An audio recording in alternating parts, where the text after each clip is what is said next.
Yes, सो मैं ये बोल रहा था ना कि I इक्वल टू ई पर आपको एक पॉइंट मिल सकता है, जैसे कि ये दिया गया I 90 पर आपको मिला, और दूसरा अगर यही ई एंगल पर करा दें तो ये वापस ऐसे चली जाएगी। सो इन दोनों एंगल्स पे आपको मैक्सिमम डेविएशन मिल सकता है। इस तरीके को हम बोलते हैं, ये जो हमने इंसिडेंस कराया है, this incidence is called a grazing incidence.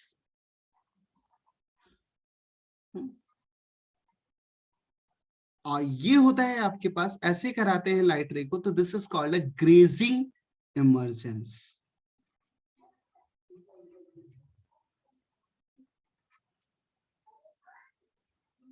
ठीक है बच्चों। अच्छा एक बात और सुनना, अब कैलकुलेट कैसे करें, सबसे इंपॉर्टेंट बात है कैलकुलेट कैसे करें डेल्टा मैक्सिमम। तो डेल्टा मैक्सिमम कैलकुलेट करेंगे, हमने आपको बताया ना, शुरुआत में ही पढ़ा दिया कि आपको स्नेल लॉ लगाना है। स्नेल लॉ लगाने के साथ प्रिज्म प्रॉपर्टी का ध्यान रखना है, बस और कुछ नहीं करना है। तो हम वही देखो एक बार आपको करके दिखाते हैं। स्नेल लॉ लगाइए आप सबसे पहले, तो क्या लिखोगे, साइन 90 इज इक्वल टू इसका रिफ्रैक्टिव इंडेक्स म्यू, तो this is mu sine theta C. ये तो एक इक्वेशन हो गई। दूसरी equation sine E is equal to mu sine A minus theta C. अच्छा भैया, ये दो इक्वेशंस आ गई। अब डेल्टा डेल्टा डेल्टा का फॉर्मूला, तो डेल्टा बराबर I plus E minus A. I plus E minus A, तो आई तो 90 डिग्री है, 90 डिग्री रख लिया। ई हमें यहां से निकाल लेना चाहिए। ई बराबर अगर इसको कैलकुलेट करते हैं तो ई इज इक्वल टू आता है sine inverse mu sine A minus theta C, है ना। तो साइन यहां पर लिख देंगे sine inverse mu into sine A minus theta C into minus A, that's it, this is your delta maximum. You can very easily calculate with the simple concept, and इससे ऊपर कोई क्वेश्चन नहीं जा सकता, मैं लिख के आपको दे। ठीक है, ओके। तो आप बेसिक बेसिक फॉर्मूले को याद रखिए, तो आप बहुत आसानी से क्वेश्चंस को कर सकते हो। और अगर आप बेसिक फॉर्मूले नहीं याद पर रख पा रहे हैं तो आपको क्वेश्चन करने में बहुत ज्यादा दिक्कत होने वाली है।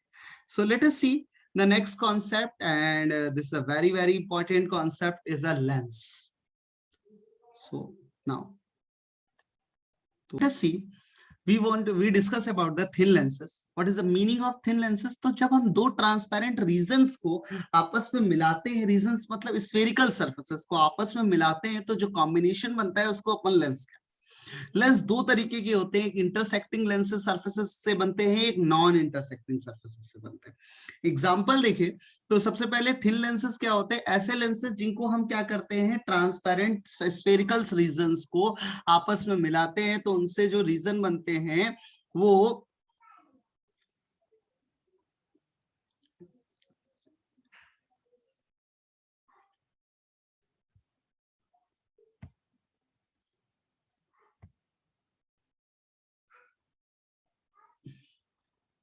चलो इस बात को देखते हैं यार, अगर आएगा तो बता दूंगा, नहीं आएगा तो बता दूंगा, जैसा होगा। सर आपको वैसे सिलेबस, इन्होंने जो मुझे सिलेबस दिया है उसमें रे ऑप्टिक्स को मेंशन किया है, सो इसलिए हमें रे ऑप्टिक्स को बताना पड़ रहा है, समझे भैया। हम्म। तो बाकी आइडिया को इतना खास, देखते हैं क्या कर सकते हैं। वैसे अभी फिलहाल अभी तो रे ऑप्टिक्स है, और आप लोग तो मेंस वगैरह भी दे रहे होगे ना, तो फिर क्यों टेंशन ले रहे हो, जवाब दो जल्दी से, तो पढ़ाई आगे स्टार्ट करें यार, 40 मिनट बचे हैं सिर्फ अपने पास।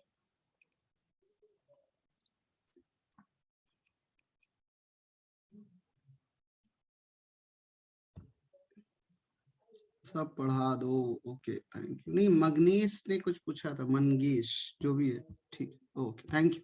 हाँ, तो थिन लेंसेज क्या होते हैं, ऐसे लेंसेज जिनके मतलब स्फेरिकल सरफेसेस को मिलाकर जो लेंस, जो भी कॉम्बिनेशन बनता है उसको अपन थिन लेंसेज कहते हैं। बोलो भाई, बात समझ में आती है कि नहीं आती? ठीक है, अगर ये बात समझ में आई तो हम देखो थिन लेंसेज को बनाने के लिए जो स्फेरिकल रीजन यूज करते हैं वो दो तरीके के होते हैं। एक होते इंटरसेक्टिंग इंटरसेक्टिंग इंटरसेक्टिंग सरफेसेस, और दूसरा होता है आपके पास non intersecting surfaces, non intersecting surfaces. ठीक है, तो इंटरसेक्टिंग सर्फेसेस का मीनिंग है, इंटरसेक्टिंग सर्फेसेस मतलब आप ऐसी स्फेरिकल सर्फेसेस लो जिनको आपस में इंटरसेक्ट किया जाए। जैसे एग्जांपल के लिए देख सकते हैं, अगर आपने मान लो एक ये रिफ्रैक्शन स्फेरिकल सर्फेसेस ले ली और इसी तरीके से आपने दूसरी रिफ्रैक्शन सर्फेसेस ले ली और फिर दोनों को इंटरसेक्ट कराया, तो जहां पर आप इंटरसेक्ट जैसे कराते हैं ना, तो इंटरसेक्ट कराते वक्त आपको जो ये लेंस, जैसे ये एक रिफ्रैक्शन सरफेस हो गई, एक रिफ्रैक्शन सरफेसेस, ये स्फेरिकल सरफेसेस हो गई, अगर आपने इनको इंटरसेक्ट कराया तो जो लेंस बना उस लेंस को हम बोलते हैं कॉन्वेक्स लेंस। इसको क्या बोलते हैं? Convex lens. और यहाँ पर दो रेडियस से मिलकर बन रहा है इसलिए इसको कहेंगे बाई कॉन्वेक्स लेंस। क्या बोलेंगे? By convex lens. तो ये एक मान लो R1 रेडियस का है, ये R2 रेडियस का है, so this is called R2 radius, so this is called biconvex lens. ठीक है, इसी तरीके से बच्चा आप क्या कर सकते हो, एक प्लेन सरफेस लेकर और एक क्या कर सकते हो, एक मान लो रिफ्रैक्शन सरफेसेस ले लो और तुम एक प्लेन सरफेस ले लो, एक प्लेन सरफेस लाइक दिस। और अगर प्लेन सरफेस और रिफ्रैक्शन सरफेस को आपस में इंटरसेक्ट करा रहे हो, आपस में इंटरसेक्ट कराने पर जो भी आपको यहाँ पर लेंस मिलेगा उसको हम बोलते हैं प्लेनो कॉन्वेक्स लेंस। कैसा बोलते हैं? Plano convex lens. so this is called a plano convex lens,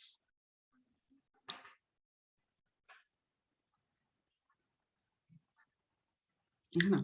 इसी तरीके से अगर मैं इस तरीके से इंटरसेक्टिंग कराऊं, इस तरीके से इंटरसेक्टिंग कराऊं कि एक की रेडियस बहुत ज्यादा और दूसरे की रेडियस बहुत कम, जैसे कि यहाँ पर मान लो एक ये हुआ और दूसरा इंटरसेक्शन हुआ इस तरीके से,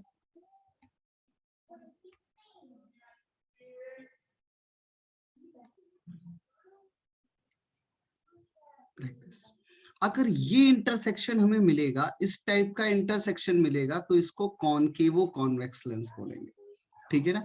इसमें क्या हो सकता है, देखिए सुनिएगा एक minute, bi convex lens equi convex lens हो सकता है, bi convex lens equi convex lens हो सकता है, बट कॉनकेवो कॉन्वेक्स लेंस कभी भी इक्यू कॉन्वेक्स लेंस नहीं हो सकता, क्योंकि ये रेडियस कंसीडर करते हैं हम, और ये वाली रेडियस लेने पर यहाँ पर एक रेडियस होती है R1 और दूसरा होता है R2, और R1 does not equal to R2.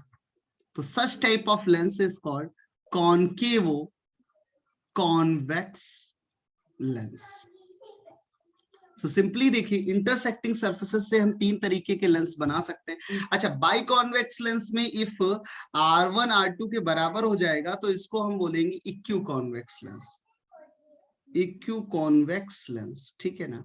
Okay तो याद रखिएगा, अगर इंटरसेक्टिंग सर्फेसेस है तो आपके पास कॉन्वेक्स शेप बनता है, और अगर नॉन इंटरसेक्टिंग सर्फेसेस है, जैसे कि हमारे पास नॉन इंटरसेक्टिंग सर्फेसेस अगर आ जाती हैं, तो नॉन इंटरसेक्टिंग सर्फेसेस से हमारा इतना याद रखना, इंटरसेक्टिंग सर्फेस मतलब कॉन्वेक्स लेंस, और नॉन इंटरसेक्टिंग सर्फेसेस का मतलब है कि कॉनकेव लेंस बनता है।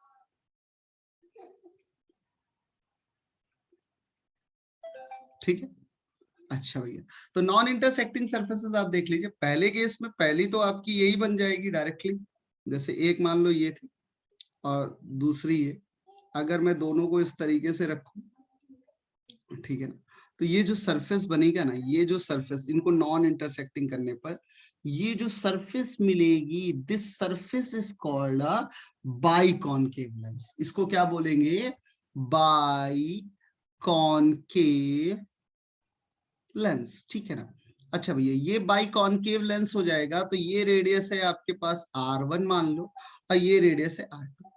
अगर अगर आपके केस में अगर आपको R1 R2 दोनों बराबर हो जाता है, अगर R1 R2 दोनों बराबर हो जाता है, if R1 is equal to R2, तो इसी लेंस को हम बोल देते हैं इक्यू कॉनकेव लेंस।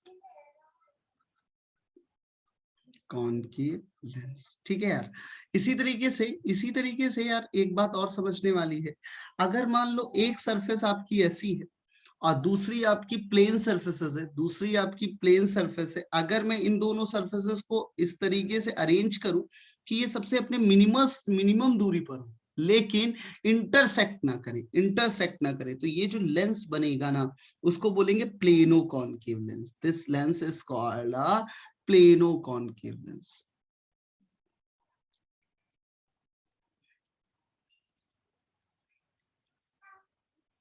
ठीक है। तीसरा तीसरा आपको मैंने जैसे इसमें कॉनकेवो कॉन्वेक्स बताया, ऐसे ही हम बना सकते हैं कॉन्वेक्सो कॉनकेव लेंस। कॉन्वेक्सो कॉनकेव लेंस कैसे बनेगा? अगर ये मान लो एक लेंस आपका, एक रिफ्रैक्शन सरफेस ये है और दूसरी रिफ्रैक्शन सरफेसेस आपकी इसी की तरह यहां पर रखी हुई है, ठीक है ना, ऐसे मान लो। ठीक है, तो अगर इन दोनों का मान लो रेडियस अलग है, ये R1 रेडियस अपने सेंटर से बना रहा है, ये अपने सेंटर से R2 रेडियस बना रहा है, तो ये जो डिस्टेंस देगा, ये जो डिस्टेंस बनाएगा, ये नॉन इंटरसेक्टिंग सरफेसेस क्या कहलाएगी आपकी? कॉन्वेक्सो कॉनकेव लेंस कहलाएगी। Convexo concave lens. ठीक है भैया, ओके, थैंक यू। तो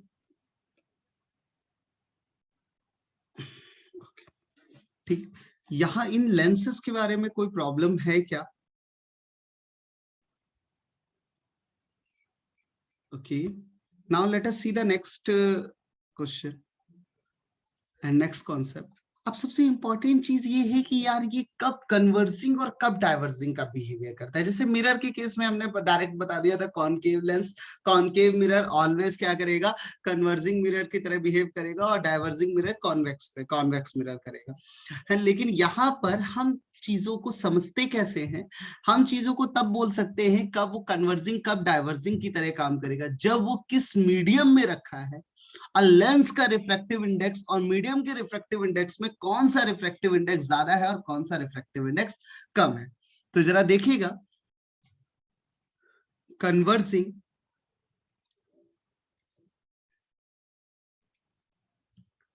and diverging behaviour of convex lens. बच्चा याद रखो, पहली चीज, पहला पॉइंट बता रहा हूं,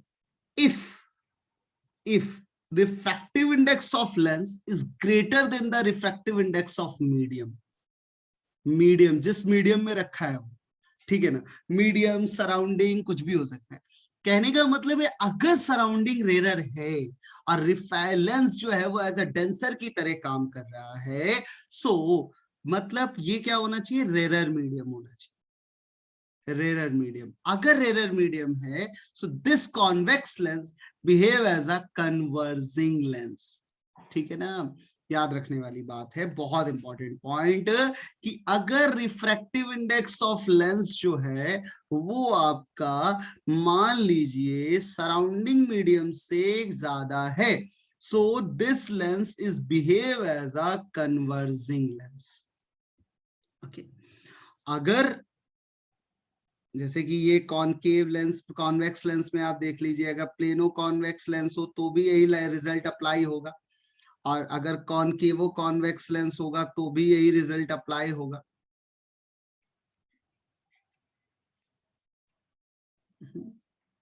लेकिन लेकिन if refractive index of lens is less than the surrounding medium, means कि surrounding medium is a denser medium, so this convex lens is behave as a diverging lens.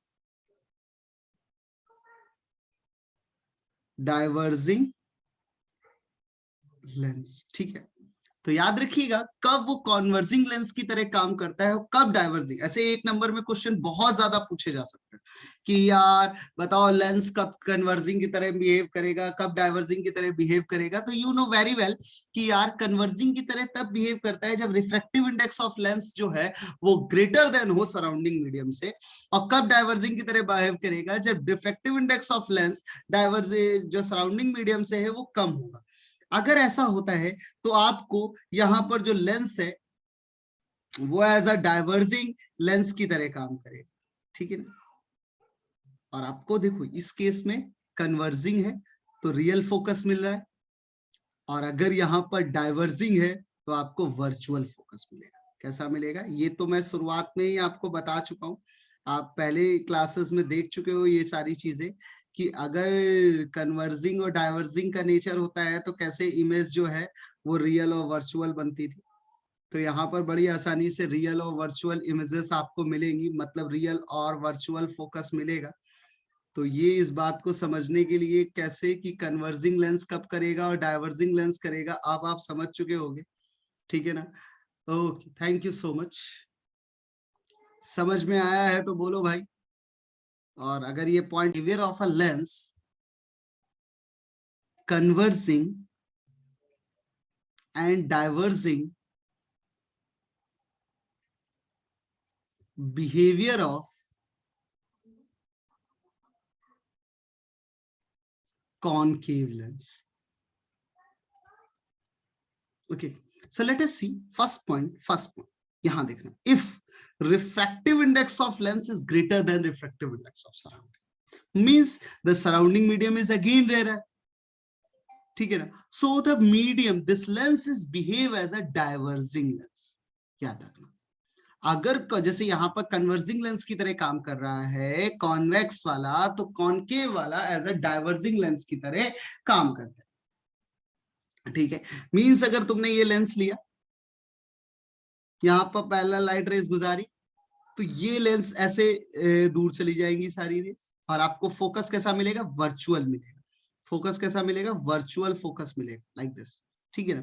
तो याद रखना अगर refractive index of lens surrounding medium से कम ज्यादा हो, sorry, refractive index of lens surrounding medium से ज्यादा हो, तो आपको जो लेंस है वो कैसा मिलता है, डाइवर्जिंग की तरह बिहेव करता है. लाइक अ प्लेनो कॉन्वेक्स में, प्लेनो कॉनकेव में भी आप यही चीज देख सकते हो.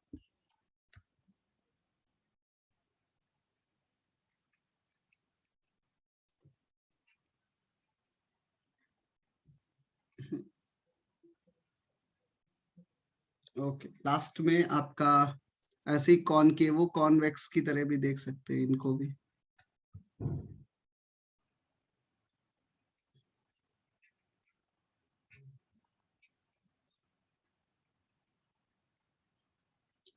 सो इंपॉर्टेंट बात आप ये समझो कि कब किसकी कॉनकेव की तरह काम करता है, जब कॉनकेव लेंस कब डाइवर्जिंग लेंस की तरह काम करता है, जब रिफ्रैक्टिव इंडेक्स ऑफ लेंस जो है वो ग्रेटर देन हो किसके, refractive index of surrounding medium, ठीक है. अगला पॉइंट है, दूसरा पॉइंट है, if mu L is less than mu S, सो जो डेंसर है ये बन गया आप डेंसर मीडियम, और इस केस में आप कन्वर्जिंग लेंस की तरह बिहेव करते हो. शायद आज से पहले, आज की क्लास से पहले शायद इसमें से कुछ बच्चे ऐसे होंगे जो हमेशा कॉन्वेक्स लेंस को एज अ कन्वर्जिंग लेंस मानते होंगे और कॉनकेव लेंस को एज अ डाइवर्जिंग लेंस मानते होंगे. आप याद रखो कि एक बात आप आज समझ गए हो कि हम किसी भी लेंस को कन्वर्जिंग और डाइवर्जिंग बना सकते हैं डिपेंडिंग अपॉन द मीडियम, हम किस मीडियम में इमेज को देख रहे हैं. अगर हम एयर में दिख रहे हैं ना, एयर में अगर आप देख रहे हो तो जो लॉजिक आप लगाते आ रहे हो आज तक वही लॉजिक सत्य है. लेकिन अगर आप किसी और मीडियम में देख रहे हो और उस मीडियम का रिफ्रैक्टिव इंडेक्स लेंस के रिफ्रैक्टिव इंडेक्स से कम है, लेंस के रिफ्रैक्टिव इंडेक्स से कम है, तो कन्वर्जिंग मिरर जो है वो कॉन्वेक्स लेंस होगा और डाइवर्जिंग मिरर जो है वो कॉनकेव लेंस होगा. लेकिन अगर उस मीडियम का रिफ्रैक्टिव इंडेक्स का लेंस के मिरर से ज्यादा है, so we convex lens as a diverging lens की तरह काम करेगा and concave lens as a converging lens की तरह काम करेगा. तो ये बात याद रखने वाली बात थी. एक अच्छी बात आपको आज की क्लास में सीखने को मिली है. जिनको पता था उनके लिए बहुत अच्छी बात, और जिनको नहीं पता था वो मेरे लिए बोले कि बहुत अच्छी बात, जिनको पता था उनके लिए बहुत अच्छी बात है, और जिन्हें नहीं लगा, जिन्हें नहीं पता था, वो बोले कि सर आपके लिए बहुत अच्छी बात। देखो फिर बार बार वही गलती कर रहा हूँ, बातों बातों में ये कन्वर्जिंग की तरह बिहेव कर रहे हैं कि तुम लोग बोलते नहीं हो, तो इसलिए बोलना भी जरूरी है भैया।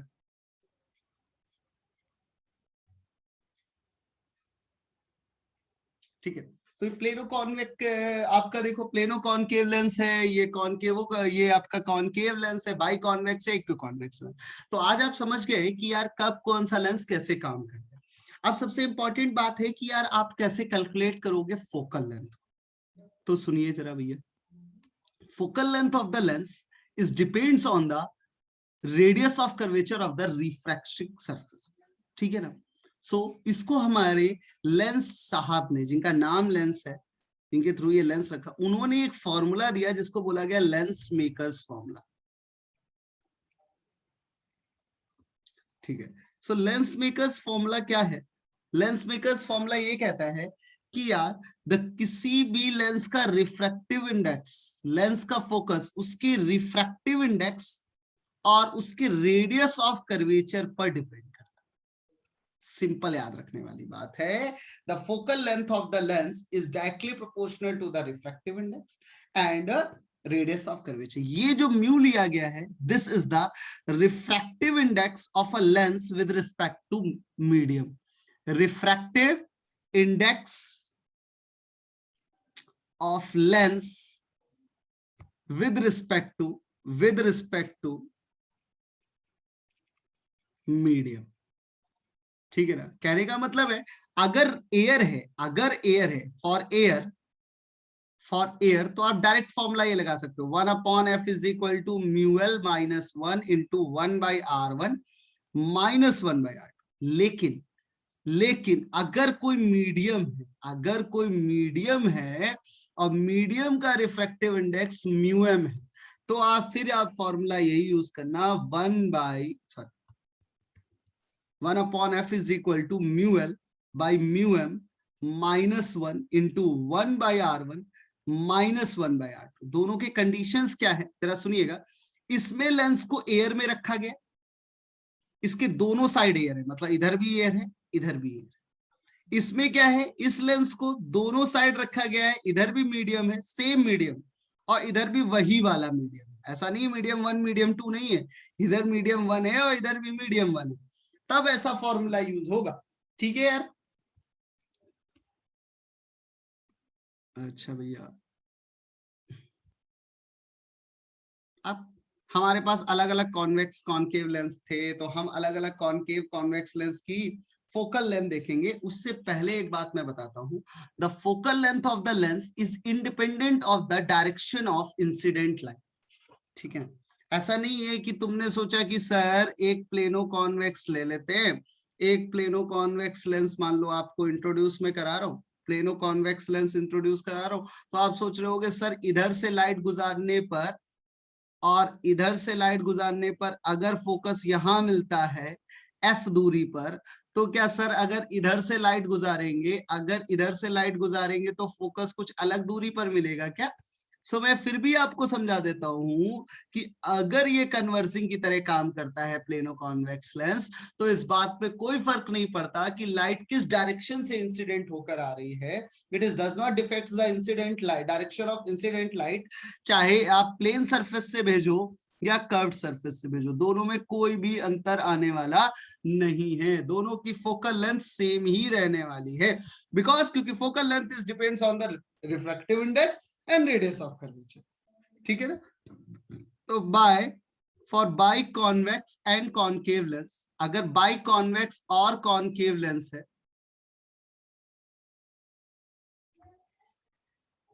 ठीक है ना, सो बाई कॉन्वेक्स और कॉनकेव लेंस के लिए आपको क्या करना होता है जरा सुनिएगा। सबसे पहले तो R1 एंड R2 दोनों को अपोजिट साइन लेना है। कहने का मतलब अगर R1 आपने पॉजिटिव लिया तो R2 को आपको निगेटिव लेना है, अगर R1 आपने पॉजिटिव लिया तो R2 को निगेटिव लेना है, और ऐसा करेंगे तो फोकस आपके पास आ जाएगा R1 R2 upon mu minus 1 into R1 plus R2। Please remember बच्चों, अगर मान लीजिए बाई कॉन्वेक्स और बाई कॉनकेव लेंस है तो R1 और R2 दोनों अपोजिट साइन में लेने हैं। अगर आपने R1 को पॉजिटिव माना है सो R2 आपका निगेटिव रहेगा और फोकस आ जाएगा। For equi concave, for equi concave, for equi convex और इक्यू कॉनकेव लेंस, अगर इक्यू कॉनकेव और इक्यू कॉन्वेक्स लेंस है तो आप सभी जानते हो कि रेडियस ऑफ कर्वेचर सेम होती है, मतलब R1 इक्वल टू R2। तो पुट कर दो इस केस में, तो दिस इज I बराबर यहां से आ जाता है R1 मतलब R into R square, this is equal to R square upon 2R, तो आंसर आ जाएगा R upon 2 into mu minus 1। This is a very important formula for every exam. The first important formula for lens is, for equiconvex lens the focal length is R upon 2 into mu minus 1. Now let us see the plano concave lens or plano convex lens. ठीक है, if for plano concave or plano convex lens, ठीक है ना। सो आपको पता है इसमें एक सरफेस प्लेन होती है, तो एक का रिफ्रैक्टिव इंडेक्स तो क्या हो जाता है भैया, एक का रिफ्रैक्टिव इंडेक्स हो जाता है आपके केस में R, और दूसरे का रिफ्रैक्टिव इंडेक्स हो जाता है इनफाइनाइट। तो जब ऐसा रखते हैं ना तो फोकल आ जाता है यहाँ पर R अपॉन म्यू माइनस 1। याद रखिएगा, this is R upon mu minus 1। कैसे, 1 upon F is equal to mu minus 1 into 1 by R and minus 1 upon infinity. तो 1 अपॉन इन्फिनिटी इज 0, तो क्या आ गया, R अपॉन म्यू माइनस 1 आ गया ना। सो इसलिए याद रखो, ठीक है ना, प्लेनो कॉन्वेक्स लेंस का और प्लेनो कॉनकेव लेंस का। आगे बात करते हैं सबसे लास्ट और सबसे important, for concavo convex, for concavo convex और कॉन्वेक्सो कॉनकेव,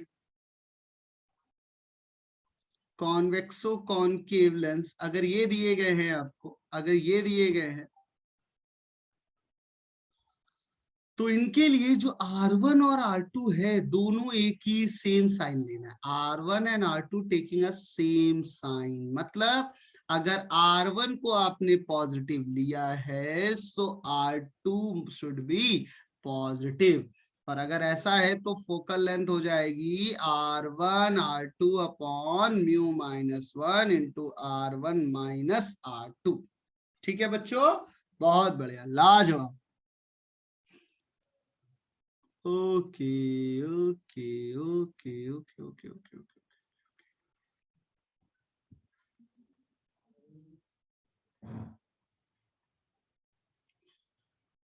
चलो भाई ठीक है। यहाँ आप फोकस निकालना अगर सीख गए हैं तो अब हमें क्या निकालना है, image formation. Image formation by lens कैसे होता है, कैसे इमेज फॉर्म्ड होती है, इसको समझिए।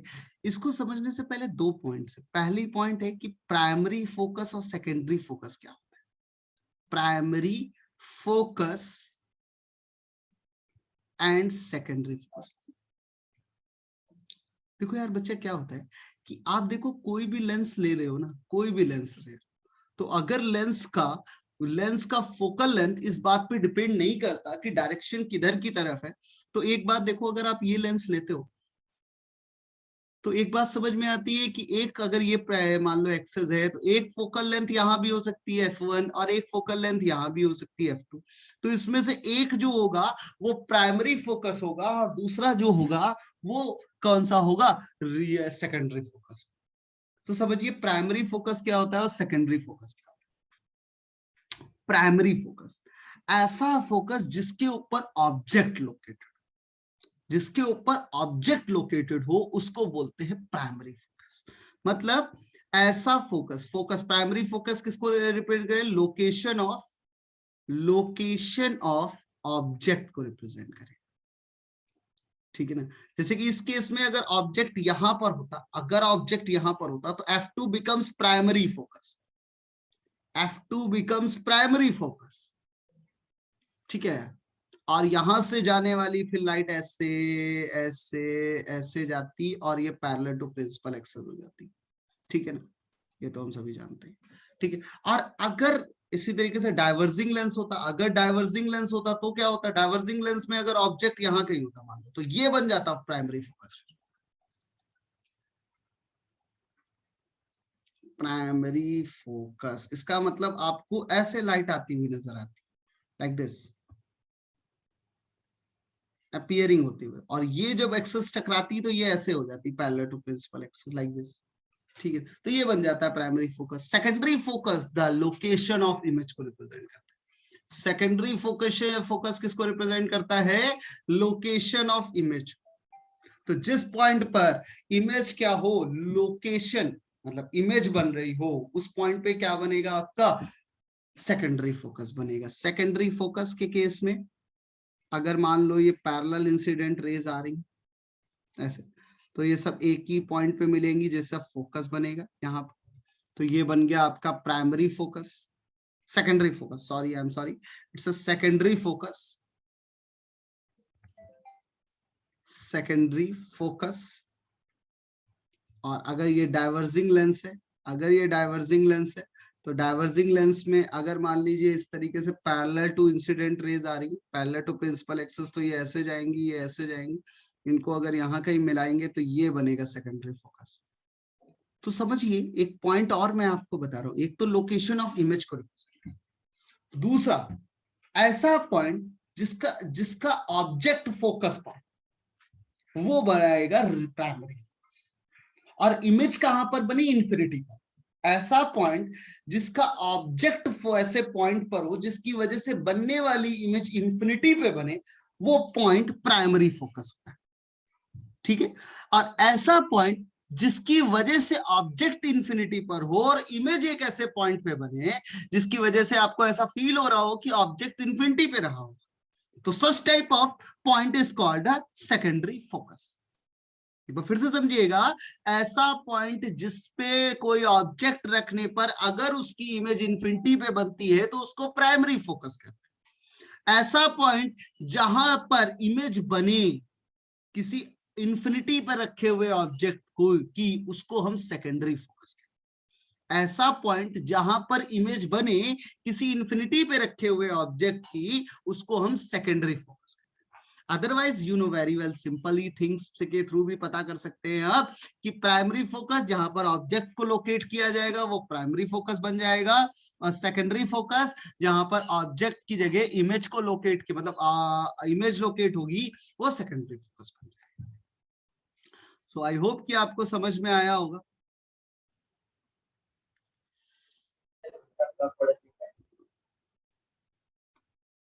हाँ जी,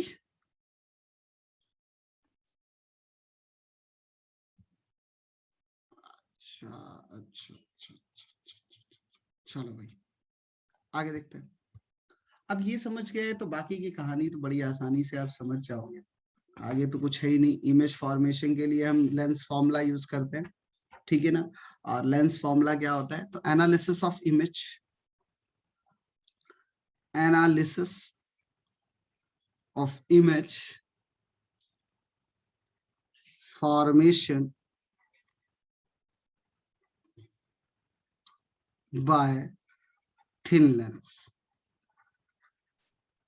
सो याद रखिए, फॉर लेंस जो भी यहाँ पर बात हो रही है ना, सारी चीज एक चीज के लिए बात हो रही है। किस बात के लिए बात हो रही, फॉर पैरा एक्सियल रेज के लिए, फॉर पैरा एक्सियल रेज। मैंने आपको शुरुआत में ही बताया रखा है, पैरा एक्सियल रेज कैसी होती है, ऐसी रेज जो बहुत छोटे ऑब्जेक्ट से गुजरे, वो रेज क्या कहलाती है, पैरा एक्सियल रेज कहलाती है। तो हमें सबसे पहला काम याद रखना है, यूज करना है लेंस फॉर्मूला। फर्स्ट पॉइंट होना चाहिए using a lens formula. What is the lens formula, तो लेंस फॉर्मूला होता है आपके पास 1/v -1 upon u is equal to 1/f, where here v is the image distance, u is the object distance and f is the focal length of the lens। ठीक है, दूसरा point होता है, if you want to calculate the height of image then use the magnification formula.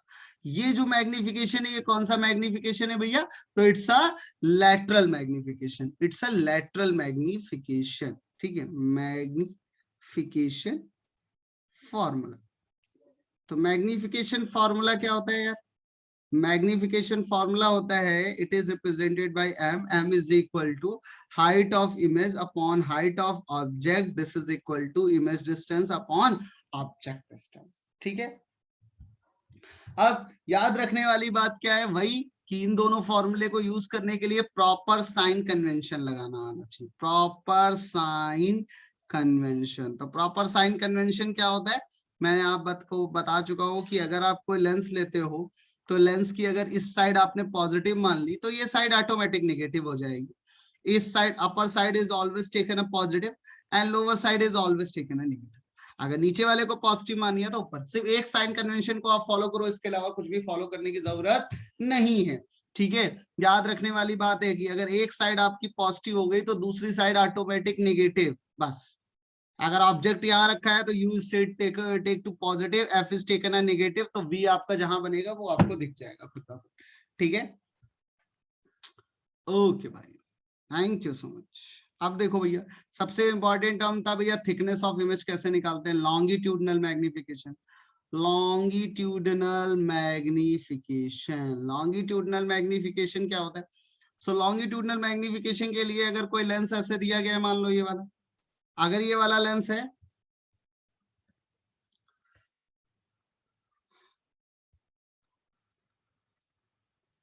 अगर ये वाला मान लो बेटा ऐसे, ये आपका लेंस हो गया, ये प्रिंसिपल एक्सेस हो गई। अगर कोई ऑब्जेक्ट मान लो है ये से रखा हुआ, ठीक है, ऐसे ये इसकी ऑब्जेक्ट की कोई ना कोई थिकनेस रही होगी टी, ये दूरी रही होगी यू।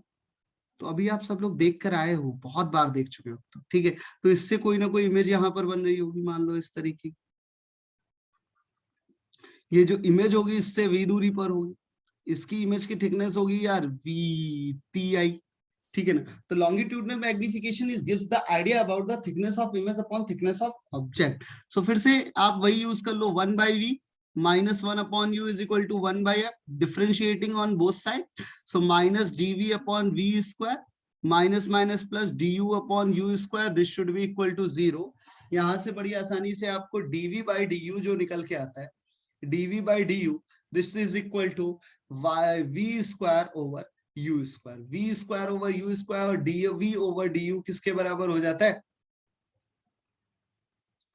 dv over du जो है वो आपके पास आ जाएगा, this is thickness of image over thickness of object. तो यहाँ पर बड़ी आसानी से आप लिख सकते हो, this is equal to thickness of image over thickness of object, this is thickness of image over thickness of object is equal to v square upon u square, this is called longitudinal magnification। और longitudinal magnification जो है वो m square के बराबर है। भैया बताओ कोई दिक्कत? बहुत बढ़िया, अगर इससे कोई प्रॉब्लम नहीं है आपको, इससे अगर कोई प्रॉब्लम नहीं है, सो अब आप बात कर सकते हो वेलोसिटी ऑफ इमेज की, वेलोसिटी ऑफ इमेज की। तो वेलोसिटी ऑफ इमेज में पहला केस यही है, first case, when object is moving, when object is moving। तो आपको पता है दो केसेस हो सकते हैं, एक जब parallel to principal axis move करेगा, और दोबारा क्या होता है perpendicular to principal axis move करेगा। तो अगर object perpendicular to principal axis move करे, अगर object perpendicular to principal axis move करे, सो वेलोसिटी ऑफ इमेज के लिए आपको लॉन्गिट्यूडनल मैग्निफिकेशन की जगह lateral magnification into velocity of object का फॉर्मूला यूज करना चाहिए। और अगर object parallel to principal axis move करे, अगर object parallel to principal axis move करता है, so we use the formula of longitudinal magnification, this is m square into v not.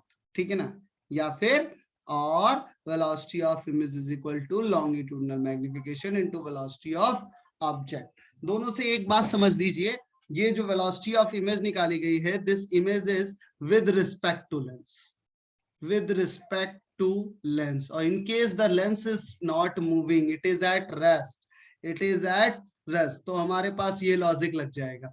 अगर लेंस मूव करेगा, अगर लेंस मूव करता है बच्चों, if the lens is moving, तो आपको रिलेटिव कॉन्सेप्ट लगाना चाहिए, जैसा कि हमने कॉन्वेक्स मिरर में किया था। क्या किया था, if lens is moving, if lens is also moving, lens is moving ऐसे करके लिख देते हैं आपके केस में, लेंस मूविंग, अगर लेंस मूव कर रहा हो और मिरर ऑब्जेक्ट रुका हो, लाइक दिस, ठीक है। ये तो बस क्या करना है आपको, अगर लेंस मूव कर रहा है यू स्पीड से तो तुरंत लेंस को सारी स्पीड दे दो, और आप देखोगे ऑब्जेक्ट मिरर के लेंस क्या हो जाएगा, रुक जाएगा, और लेंस अपनी सारी स्पीड किसको दे देगा, ऑब्जेक्ट को दे देगा। तो velocity of object with respect to lens आ जाएगा u, then the velocity of image with respect to lens आ जाएगी mu, और ये अगर आ गई आपके पास तो बड़ी आसानी से आप velocity of image minus velocity of lens is equal to velocity of image with respect to lens लिखकर सॉल्व कर सकते हो। यहां से वेलोसिटी ऑफ इमेज आपको निकल। सो आई होप कि आपको समझ में आई होगी क्लास। कोई प्रॉब्लम है तो पूछ सकते हैं, कोई समस्या हो तो भी पूछ सकते हैं। बोलो भाइयों, यहाँ तक किसी छात्रा या छात्र को कोई प्रॉब्लम है क्या? Okay sir, thank you so much. चलिए फिर एक छोटा सा आर्टिकल के लिए मैं आपसे 1 मिनट और एक्स्ट्रा मांगूंगा, बस 1 मिनट मुझे चाहिए। अब 1 मिनट और रुक जाइए। देखिए क्या है, आपको बस पावर ऑफ लेंस देखना है, power of lens. Power of lens gives power of lens और मिरर, दोनों चीजें हैं ये। power of lens or mirror, power of lens and mirror gives the idea about the bending power of lens or mirror, कि how much amount of the bending light, bend the light, ठीक है, कितना light को कौन कितना ज्यादा bend कर सकता है, वही क्या कहलाएगा, उतना पावरफुल होगा। तो तुम खुद सोच के देखो, अगर मैं एक आपके सामने ये लेंस लेता हूं L1, दूसरा, मैं चाहूंगा कि आप लोग कमेंट बॉक्स में आंसर्स लिखो। अगर मैं एक लेंस L1 लेता हूं, दूसरा लेंस मान लो L2 लेता हूं, दूसरा लेंस L2 लेता हूं, मैंने बोला ना, पावर वो आइडिया है जो ये बताता है कि लेंस कितना ज्यादा लाइट को मोड़ सकता है, बेंड कर सकता है। तो अगर एक लाइट मान लो ये ऐसे गई, एक लाइट ये ऐसे गई, ठीक है, एक लाइट ये प्रिंसिपल टू, दोनों लाइटें हैं पैरेलल टू प्रिंसिपल एक्सेस जा रही, अगर इनका फोकस बच्चा यहां कहीं मिलता है, यहां कहीं, ठीक है, एक लाइट ये है, दूसरी लाइट ये है, इनका फोकस यहां कहीं मिलता है, ये दूरी है F1, ये लेंस जो है ये F1 डिस्टेंस ला रहा है, और ये ला रहा है F2। जनरली मैं आपको ये समझाना चाह रहा हूं कि F2 जो है वो F1 से कम है। तो बताओ इन दोनों में से कौन ज्यादा पावरफुल है? Give me the answer in a comment box. Thank you, 2 बच्चों ने आंसर दिया है, lens 2, very good, lens 2 is more powerful. बहुत बढ़िया, लाजवाब, शानदार, बहुत बढ़िया, सेकंड वाला पावरफुल, बहुत बढ़िया। आप लोग बहुत अच्छे से समझ गए कि पावर ऑफ द लेंस और mirror is depends on the focal length. क्यों? क्योंकि आपको दिख रहा है इसने जो है ना, इसने यार कम बेंडिंग करी, लेकिन इसने ज्यादा बेंडिंग कर दी, इसने ज्यादा बेंडिंग कर दी, तो इसका बेंडिंग ज्यादा है तो ये ज्यादा पावरफुल होगा। इसका मतलब power of the lens is inversely proportional to the focal length of the lens और focal length of the mirror. तो जिसका फोकल लेंथ जितना ज्यादा, पावर उसकी उतनी कम, जिसका फोकल लेंथ जितना कम, पावर उसकी उतनी ज्यादा। तो इसको अगर if focal length is in meter, if focal length is in meter, then unit of power is diopter, unit of power is diopter, diopter, ठीक है, ओके, चमक गया होगा भैया आप लोगों को सब। Okay, thank you so much for attending this class, goodbye, take care.